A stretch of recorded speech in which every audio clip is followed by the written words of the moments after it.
the extremist jihadists, ilagay nila yung flag na may buwan, crescent moon.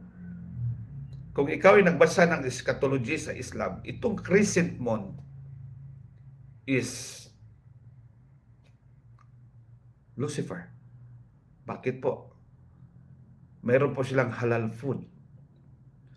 Ang halal food, kung babasahin mo yan or halal, basahin mo yan sa Hebrew, ang ibig sabihin, halal, bright morning star, halal.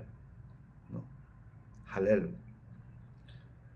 Si Lucifer is halal. Crescent moon.